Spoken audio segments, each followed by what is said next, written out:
Ijoolleen Oromiyaa, ijoolleen Oromoo sagalee keessan dhagahamaan jiru jiraanan haadholiin hiyyeessaatiif abbootiin hiyyeessaa miidhamnee rakkannee qaala'insi jireenyaa nutti hammate jiran sagalee ol kaasame sagalee falma keessanitti jabeessaa impaayera bututaa kana ofirraa fonqolchuuf kaayyoo keessan jabeessaa jabaadhaa uummata Oromoo ummanni Oromoo alaaf keessa jirtan wal ijaarummaa keessan cimsaa hin diigaminaa gadheef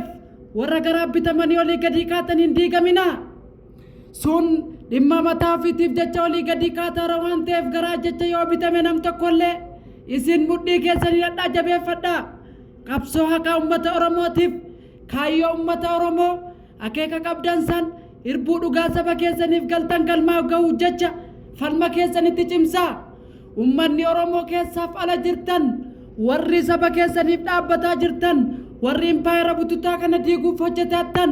falmi keessan akka itti fufu qabsoo haqa isa dhugaaf jecha olii gadi kaatan isa saba ofii bilisoomsachuuf kaayyoo irratti jabaatan isa dhugaaf jecha fiiganii bilisummaa argatan jabaadhu uummata Oromoo ummanni Oromoo warri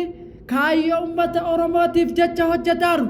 warri garaa isaaniitiif kaatanii saba Oromoo diiguuf yaalan warri impaayera bututtuuf bitamanii garaa isaaniitiif bitamanii uummata Oromoof diiguuf fichisiisuuf kaayyoo qabatanii irratti hojjetaa jiran hin fudhannu san maaliif jennaan har'a Oromoo jedhanii maqaa isaanii of faarsaa uummata Oromoo fichisiisaa alagaa itti bitaa akka alagaadhaan bitamanii uummata Oromootti deebisanii roorrisaa jiran kan har'a nurratti roorrisanii bor gaafa bilisummaaf walabummaa arganne ummata akkanaa kana akka tokkummaa yookaan immoo gamtummaan ol kaanii akka adda of keessaa baafnu isiniin jedha ummanni lammiin adda ijaarame gadheef yookaan immoo ummata Oromootiif ijaarame malee warra garaatii miti ijaarmiyaan abaa'oo waboo ummanni keessaaf alaan hojjetaa jiru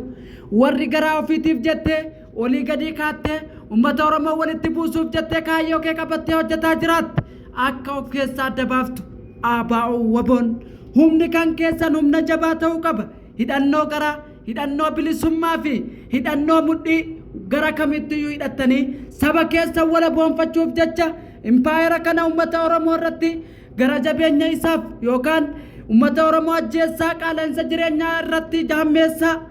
dacheessaa irraatiif buqqisee olii gadi facaasee biyya ormaa keessa deemtee jirtu kun of jabeesse of ilaali akeeka kaayyoo kee qabduuf jecha galma kan kee hin hanqatin dhugaa saba keetiif jecha dhaabbattee yoo wareegamte seenaan si yaadata waan ta'eef kanaaf ummanni Oromoo dhaamsi nuti isiniif qabnu wal ijaarradhaa wal tokkoonfadhaa gadheef jettanii olii gadiin kaatinaa gadheen har'as boris yoo ta'e illee nu diiguu barbaaddi waan ta'eef numatu wal jabeeffata numatu kaayyoo kan keenya irratti jabaata numatu hojjetee itti agarsiisa jechuudha impaayera kan of keessaa muqifna jabaadha uummata Oromoo bilisummaaf walabummaa isiniif hawwa horaa bulaa deebanaa